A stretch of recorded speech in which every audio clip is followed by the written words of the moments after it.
ನಮಸ್ತೆ. ಬದುಕಿನ ಕತೆಗೆ ನಿಮಗೆಲ್ಲ ಸ್ವಾಗತ. ಯೌವನ ಪ್ರಾಯದಲ್ಲಿ ಮೂಡಿದ ಪ್ರೇಮ, ಆಗಷ್ಟೇ ಕಾಲೇಜುಗಳಲ್ಲಿ ಪ್ರಣಯ ಪಕ್ಷಿಗಳಾಗಿ ಹಾರುತ್ತಿದ್ದವರು ದೈಹಿಕ ಸುಖ ಬಯಸ್ತಾರೆ. ಅದರ ಪ್ರತಿಫಲ ಅವಳ ಹೊಟ್ಟೆಯಲ್ಲಿ ಚಿಗುರೊಡೆಯುತ್ತೆ. ಅಲ್ಲಿವರೆಗೂ ಎಲ್ಲವೂ ಚೆನ್ನಾಗಿತ್ತು. ನೀನಂದರೆ ನನ್ನ ಪಂಚ ಪ್ರಾಣ ಅಂತ ಹೇಳ್ತಿದ್ದವ ನೀನ್ಯಾರು ಕೇಳಕ್ ಶಕ್ ಮಾಡ್ತಾನೆ. ಅವಳಿಗೆ ದಿಕ್ಕೆ ತೋಚಿದಂತಾಗತ್ತೆ.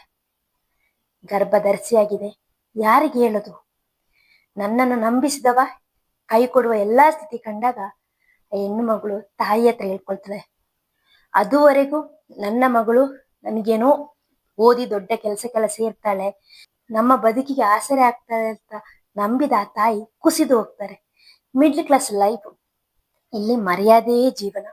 ಅಂಥದ್ರಲ್ಲಿ ಮದುವೆ ಆಗದೇ ಇರುವ ಒಬ್ಬ ಹೆಣ್ಣು ಮಗಳು, ಕಾಲೇಜಿಗೆ ನಾವು ಓದಕ್ಕೆ ಕಳಿಸಿದ ಹೆಣ್ಮಗಳು ಗರ್ಭ ಧರಿಸಿ ಬಂದಿದ್ದಾಳೆ. ಕಾಲ ಕೂಡ ಮಿಂಚಿ ಹೋಗಿದೆ. ಆ ಗರ್ಭ ಡೆಲಿವರಿ ಆಗೇ ಆಗುತ್ತೆ. ಆದ್ರೆ ಆ ಮಗುವಿನ ತಂದೆ ಯಾರು? ಆ ಮಗುವಿನ ತಂದೆ ಯಾರು ಅಂದಾಗ ಬಲ ಪ್ರಭಾವಿ ವ್ಯಕ್ತಿಯ ಮಗ ಎಂಬ ವ್ಯಕ್ತಿಯ ಕಡೆಗೆ ಬೊಟ್ಟು ಮಾಡಿ ತೋರಿಸ್ತಾಳೆ ಮಗಳು. ಅಲ್ಲಿಂದ ಶುರುವಾಗತ್ತೆ ಆ ತಾಯಿಯ ಹೋರಾಟ. ಆ ತಾಯಿಯ ಹೋರಾಟ ಎಲ್ಲವನ್ನೂ ಬಿಡ್ತಾರೆ. ಸಮಾಜ ನಮ್ಮನ್ನ ಏನ್ ಹೇಳುತ್ತೆ, ನಮ್ಮನ್ನ ಎಷ್ಟು ದೂಷಿಸುತ್ತೆ ಎಲ್ಲ ಗೊತ್ತಿದ್ರು ಸಮೇತ ಆ ತಾಯಿ ತನ್ನ ಮಗಳಿಗಾಗಿ ನಿಲ್ತಾರೆ. ಸತತ ಹೋರಾಟವನ್ನು ಮಾಡ್ತಾರೆ. ಮಗು ಜನನವಾಗತ್ತೆ, ಗಂಡು ಮಗು. ಆವಾಗ ಆತ ಅದು ನನ್ನದಲ್ಲ ಅಂತಾನೆ. ಅಲ್ಲಿಗೆ DNA ಪರೀಕ್ಷೆಯಲ್ಲೂ ಕೂಡ ಮಗು ಆತನದೇ ಅನ್ನೋದು ಪ್ರೂವ್ ಆಗತ್ತೆ. ಈಗ ಆತನ ಒಂದು ಬಂಡ ಧೈರ್ಯ, ನಾನು ಆಕೆಯನ್ನು ಮದುವೆ ಆಗಲ್ಲ. ಏನಾಗತ್ತೆ ಆಯ್ತಾ, ಅದು ನನ್ನದಲ್ಲ, ನಾನು ಅವಳ ಮದುವೆ ಆಗಲ್ಲ ಅಂತ ಶಿಕ್ಷೆ ಅನುಭವಿಸಿ ಬಂದ್ರು ಸಮೇತ ನಂಗೆ ಇನ್ನೇನಾಗಕ್ಕೆ ಸಾಧ್ಯ, ನನಗೆ ಅವಳು ಬೇಡೇ ಬೇಡ ಅಂತ ಕೂತಿದ್ದಾನೆ.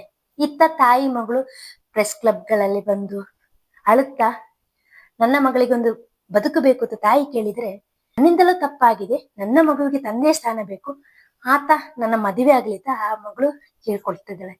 ಇದೆಲ್ಲ ನೋಡುವಾಗ ನನ್ಗೆ ಅನಿಸಿದಿಷ್ಟೇ, ಆ ತಾಯಿಯಲ್ಲಿ ನಾನು ಏನೇನ್ ಹೇಳ್ತೀನಿ ಅಂದ್ರೆ, ಅಮ್ಮ ನೀವು ಮಾಡಿದ ಅದ್ಭುತ ಕಾರ್ಯ. ಯಾವ ತಾಯಿಯೂ ಹಾಗೆ ಮಾಡ್ತಾರೆ ಇಲ್ವೋ ನಂಗೆ ಗೊತ್ತಿಲ್ಲ. ತನ್ನ ಮಗಳು ಈ ರೀತಿಯಾದಾಗ ಎಲ್ಲರೂ ಕೋಪಗೊಳ್ತಾರೆ, ಏನೋ ಒಂದು ಮಾಡ್ತಾರೆ. ಆದ್ರೆ ನೀವು ನಿಮ್ಮ ಮಗಳ ಪರವಾಗಿ ನಿಂತ್ರಿ, ಇಲ್ಲಿವರೆಗೂ ನಿಮ್ಮ ಮಗಳ ರಕ್ಷಣೆಗೆ ನಿಂತ್ರಿ. ಈಗ ಮಗು ಜನಿಸಿದೆ, ಆ ಮಗು ಈಗ ಜಗತ್ತಿಗೆ ಗೊತ್ತಾಗಿದೆ ಆ ಮಗುವಿನ ತಂದೆ ಕೃಷ್ಣರಾವ್ ಅಂತ. ಆಗಿದ್ದ ಮೇಲೆ ನಿಮ್ ಮದುವೆ ಬೇಕೆಂಬ ಹಠ ಯಾಕೆ? ಏಕೆಂದ್ರೆ ನಿಮ್ಮ ಮಗಳನ್ನ ಅವರು ಮದುವೆ ಆಗಕ್ಕೆ ಒಲ್ಲೆ ಅಂತಿದ್ದಾರೆ. ಈ ಬಲವಂತದ ಮದುವೆ ಮಾಡಿ ಇಲ್ಲಿ ಸಾಧಿಸೋದಾದ್ರೂ ಏನಿದೆ? ನಮಗೇನ್ ಬೇಕಾಗಿತ್ತು? ಮಗುವಿನ ತಂದೆ ಯಾರು? ಆ ಮಗುವಿನ ತಂದೆಯ ಹೆಸರನ್ನ ನಾವು ಕಾಲಂ ಮುಂದೆ ಆ ಮಗುವಿನ ತಂದೆ ಹೆಸರನ್ನೇ ನೀವು ಧೈರ್ಯವಾಗಿ ಹಾಕಿ. ಯಾಕೆ ಹಿಂಜರಿಕೆ? ಮದುವೆ ಆಗದೆ ಆಕೆ ಜನ್ಮ ನೀಡಿದಳ ಓಕೆ, ಆದ್ರೆ ಇಲ್ಲಿ ನೀವು ಆಕೆಯನ್ನು ಮದುವೆ ಮಾಡ್ತೀನಿ ಅಂತ ಆಟ ಹಿಡಿತಿದ್ದೀರಲ್ಲ, ಅದು ಆಕೆಯ ಭವಿಷ್ಯ ದೃಷ್ಟಿಯಿಂದನೂ ಒಳ್ಳೇದಲ್ಲ. ಇಷ್ಟ ಇಲ್ಲದ ವ್ಯಕ್ತಿ ಜೊತೆ ಮದುವೆ ಮಾಡಿಕೊಟ್ಟು ಏನು ಸಂಸಾರ ಕಾಣಕ್ಕೆ ಸಾಧ್ಯ? ಏನೋ ಒಂದು ದುರ್ಘಟನೆ ಆಕೆಯ ಬದುಕಿನಲ್ಲಿ ನಡೆದು ಹೋಗಿದೆ. ಈಗ ಆಕೆ ಇದೆಲ್ಲವನ್ನು ಮೆಟ್ಟಿ ನಿಂತು ಸಮಾಜಕ್ಕೆ ಒಂದು ಮಾದರಿ ಹೆಣ್ಣಾಗ್ಬೇಕು. ಹೌದು ಕಣಮ್ಮ, ನೀನು ನಿನ್ನ ಬದುಕಿನಲ್ಲಿ ಏನಾಗಿದೋ ಪಾಸ್ಟ್ ಇಸ್ ಪಾಸ್ಟ್, ಏನೂ ಮಾಡಕ್ಕಾಗಲ್ಲ. ಅದು ನೀನು ಸ್ವಲ್ಪ ಚಿಂತೆ ಮಾಡ್ಬೇಕಾಗಿತ್ತು. ಈ ಒಂದು ತಂದೆ ತಾಯಿಯ ಸಂಕಟ ಏನು, ನಾಳೆ ಏನಾದ್ರೂ ಹೆಚ್ಚು ಕಮ್ಮಿ ಆದ್ರೆ ಗತಿ ಏನು, ಅದೆಲ್ಲ ನೀನು ಯೋಚನೆ ಮಾಡದೇ ಇದ್ದಿದ್ದಕ್ಕೆ ಇವತ್ತು ಈ ಸ್ಥಿತಿ ಆಯ್ತು. ಈಗ ಏನೂ ಮಾಡಕ್ಕಾಗಲ್ಲ, ಬದಲಾಯಿಸಕ್ಕಾಗಲ್ಲ. ಆದ್ರೆ ಆತನನ್ನು ಮದುವೆ ಆಗುವುದಲ್ಲಿ ಗೋಗರಿವೆ ಯಾವ ಅವಶ್ಯಕತೆಯೂ ಇಲ್ಲ. ನಿನ್ನ ಮಗುವಿನ ತಂದೆ ಆತ ಎಂಬುದು ಈಗ ಜಗತ್ತಿಗೆ ಗೊತ್ತಿರುವಾಗ ಮತ್ತೇಕೆ ಹಿಂಜರಿಕೆ? ಈಗ ನೀನು ಮಾಡ್ಬೇಕಾಗಿರೋದಿಷ್ಟೇ, ಚೆನ್ನಾಗಿ ಓದು. ನಿನ್ನ ಎಲ್ಲಿ ಓದು ನಿಲ್ಸಿದ್ಯಾ ಮುಂದುವರಿಸು, ಒಂದು ಒಳ್ಳೆ ಕೆಲಸ ತೆಗೆದುಕೋ, ನಿನ್ನ ತಂದೆ ತಾಯಿಗೆ ಆಸರೆ ಆಗು, ಜೊತೆಗೆ ನಿನ್ನ ಮಗುವನ್ನು ತುಂಬಾ ಚೆನ್ನಾಗಿ ಬೆಳೆಸು.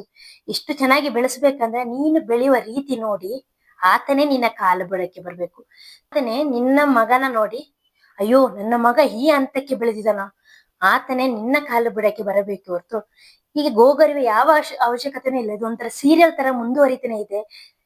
ಮೀಡಿಯಾಗಳಿಗೆ TRP ಆಗ್ತಿದೆ, ನಿಮ್ಮ ಒಂದು ಅಳು, ನಿಮ್ಮ ಒಂದು ಸಂಕಟ ತುಂಬಾ ಜನರಿಗೆ ಮನರಂಜನೆ ಆಗ್ತಿದೆ. ಇದೆಲ್ಲ ಏನು ಮಾಡಕ್ ಆಗಲ್ಲ. ಯಾಕೆಂದ್ರೆ ಒತ್ತಾಯದಲ್ಲಿ ನೀವೇನು ಮದುವೆ ಆಗಿ ಸಂಸಾರ ಮಾಡಕ್ಕೆ ಸಾಧ್ಯನೇ ಇಲ್ಲ. ಮದುವೆ ಅನ್ನೋದು ಒಂದು ಖುಷಿಯಲ್ಲಿ ನಡಿಬೇಕಾದ ಜೀವನ. ಆದ್ರೆ ಒತ್ತಾಯದಲ್ಲಿ ಮದುವೆ ಮಾಡಿ ನೀನು ಕಣ್ಣೀರಾಗ್ತಿದ್ಯಾ. ಇವನನ್ನು ಮದುವೆ ಆದ್ರೆ ನೀನು ಮತ್ತಷ್ಟು ಕಣ್ಣೀರಾಗ್ಬೇಕಾದ ಪರಿಸ್ಥಿತಿ ಬರುತ್ತೆ. ನಿನ್ನ ಜೀವಕ್ಕೂ ಒಂದು ಅಪಾಯ ಇರ್ಬೋದು. ಯಾಕೆ ಸುಮ್ಮನೆ? ನಡೆದಿದ್ದು ನಡೆದು ಹೋಯ್ತು. ಅಂತವನು ನಿನ್ನ ಬದುಕಿನಲ್ಲಿ ಬೇಡ. ಡಿಲೀಟ್ ಮಾಡಿಬಿಡು. ಅವನಾಗಿ ಬಂದು ಅವನಿಗೆ ತನ್ನ ಮಗುವಿನ ಮುಖ ನೋಡಿ ತಾನೊಂದು ತಂದೆ ಆಗ್ತೀನಿ ಅಂತೇಳಿ ಬಂದ್ರೆ ನಿಜವಾಗ್ಲೂ ಅವನು ಗ್ರೇಟ್ ಅನಿಸ್ತಾನೆ. ಆದ್ರೆ ಈಗ ಅವನು ಒಪ್ತಾ ಇಲ್ಲಲ್ಲ, ಏನು ಮಾಡಕ್ಕೆ ಸಾಧ್ಯನೇ ಇಲ್ಲ. ಅಂತ ಅವನಿಗೆ ತಂದೆ ಪಟ್ಟ ಯಾಕೆ? ಹೆಸರಿಗಷ್ಟೇ ಅವನು ಇರ್ಲಿ. ಎಷ್ಟೋ ಸಿಂಗಲ್ ಪೇರೆಂಟ್ಸ್ ತಮ್ಮ ಮಕ್ಕಳನ್ನ ತುಂಬಾ ಅದ್ಭುತವಾಗಿ ಬೆಳೆಸ್ತಿದ್ದಾರೆ. ನಿನಗೆ ನಿನ್ನ ಪೋಷಕರ ಬೆಂಬಲ ಇದೆ, ಅದು ನೀನು ಮಾಡಿದ ದೊಡ್ಡ ಪುಣ್ಯದ ಕೆಲಸ. ಈಗ ನೀನು ಅವ್ರನ್ನ ತಲೆ ತಗ್ಗಿಸುವಂತೆ ಮಾಡಿದೆ ನಿಜ. ಈಗ ನಾನು ಹಂಗೆ ಮಾಡ್ತೀನಿ, ನಾನು ಜೀವ ಕಳೆದುಕೊಳ್ತೀನಿ, ಏನೂ ಬೇಡ. ನಿನ್ನ ಪೋಷಕರು ತಲೆ ತಗ್ಗಿಸ್ತಿರಲ್ಲ, ಅವರನ್ನು ತಲೆ ಎತ್ತಿ ಅವಳು ನಮ್ಮ ಮಗಳು ಎನ್ನುವಂತೆ ಜೀವಿಸಿ ಬಿಡು. ಅಷ್ಟೇ ಸಾಕು. ಕಳೆದಿದ್ದೆಲ್ಲ ಕಳೆದು ಹೋಗ್ಲಿ. ನಿನ್ನ ಮಗನಿಗೆ ಒಂದು ಅದ್ಭುತ ತಾಯಿಯಾಗು, ನಿನ್ನ ಪೋಷಕರಿಗೆ ಒಂದು ಅದ್ಭುತವಾದ ಮಗಳಾಗು. ಅಷ್ಟಾದ್ರೆ ಸಾಕು. ನೀನು ಆತನೇ ನಿನ್ನ ಕಾಲು ಬಿಡಕ್ಕೆ ಬರ್ತಾನೆ. ಗೋಗೆರೆದು ಯಾವ ಪ್ರೀತಿಯನ್ನು ಪಡೆಯಕ್ಕೆ ಸಾಧ್ಯನೇ ಇಲ್ಲ. ಕಳೆದು ಹೋದ ಚಾಪ್ಟರ್ ಅನ್ನು ಓಪನ್ ಮಾಡೋ ಪ್ರಯತ್ನವೂ ಬೇಡ. ಬಿಟ್ಟಾಕು. ನಿನ್ನ ಜೀವನ ತುಂಬಾ ಸುಂದರವಾಗಿ ಕಟ್ಕೊಳ್ಳಿಕ್ಕೆ ನೋಡು. ಕೆಲವು ವರ್ಷಗಳು ಕಳೆದಾಗ ನಮ್ಮಂತವರೇ ನಿನ್ನ ಒಂದು ಕಥೆಯನ್ನು ಸಾಧನೆಯ ಲಿಸ್ಟ್ ಅಲ್ಲಿ ಹಾಕಿ ಬರೆಯುವಂತಾಗ್ಬೇಕು. ಈಗ ಎಲ್ಲರೂ ಹಾಗೆ ಹೀಗೆ ಅಂತ 100 ಕಥೆ ಹೇಳ್ತಾರಲ್ಲ, ಎಲ್ಲವನ್ನು ಬಿಟ್ಟಾಕಿ ಸಾಧಿಸಿ ತೋರಿಸು. ನಿನ್ನ ಮೋಸ ಮಾಡಿ ಅವನು ಚೆನ್ನಾಗಿ ಬಾಳ್ತಾನೆ ಅನ್ನೋದು ಅದು ಅವನ ಭ್ರಮೆ. ಅದು ಯಾವತ್ತಿಗೂ ಸಾಧ್ಯ ಆಗಲ್ಲ. ಒಂದು ಹೆಣ್ಣಿನ ಕಣ್ಣೀರು ಶಾಪ, ಒಂದು ಮಗುವಿನ ಶಾಪ ಇಟ್ಕೊಂಡು ಅವನ ಬದುಕಿನಲ್ಲಿ ತುಂಬಾ ಅದ್ಭುತವಾಗಿ ಬದುಕಲಾರ. ನಾಳೆ ಅವನು ಬೇರೆ ಒಂದು ಹೆಣ್ಣನ್ನ ಮದುವೆ ಆದ್ರೂ ಸಮೇತ ಅವನು ಈ ಕಳಂಕದಿಂದ ಬಚಾವಾಗಲು ಸಾಧ್ಯನೇ ಇಲ್ಲ. ಅಲ್ಲಿ ಒಂದಲ್ಲ ಒಂದು ಕಣಕ್ಕೆ ಅವನ ಜೀವನದಲ್ಲಿ ನರಕ ಅವನು ನೋಡೇ ನೋಡ್ತಾನೆ. ಎಲ್ಲ ಚಿಂತೆ ಬಿಟ್ಟು ಈಗ ಮುಂದೆ ಬರ್ಬೇಕು.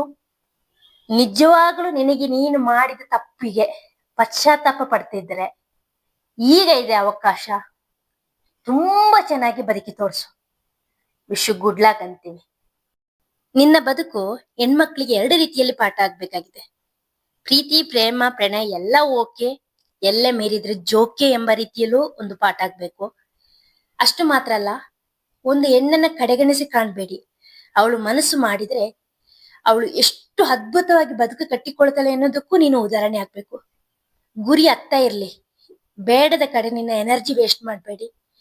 ನಿನ್ ತಾಯಿಗೆ ಹೇಳೋದಿಷ್ಟೇ, ಅಮ್ಮ ಅಮ್ಮ ನೀವು ಒಂದು ಅದ್ಭುತ ತಾಯಿ.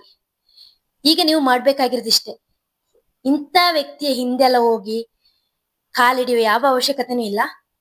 ನಿಮ್ಮ ಮಗಳು ಬದುಕು ಕಟ್ಟಿಕೊಳ್ಳೋಕೆ ಬೆಂಬಲವಾಗಿ ನಿಲ್ಲಿ. ಅವಳು ಎಷ್ಟು ಓದ್ತಾಳೋ ಓದಿಸಿ ಅವಳ ಜೀವನ ಚೆನ್ನಾಗಿ ರೂಪುಗೊಳ್ಳಕ್ಕೆ ನೀವು ಒಂದು ಪಿಲ್ಲರ್ ಆಗಿರಿ. ಅಷ್ಟೇ ಸಾಕು. ನಿಮ್ಮ ಶಕ್ತಿ ಒಂದಿದ್ರೆ ಸಾಕು. ಅವಳ ಜೊತೆ ಅವಳು ಖಂಡಿತ ಸಾಧಿಸ್ತಾಳೆ. ಅಷ್ಟೇ.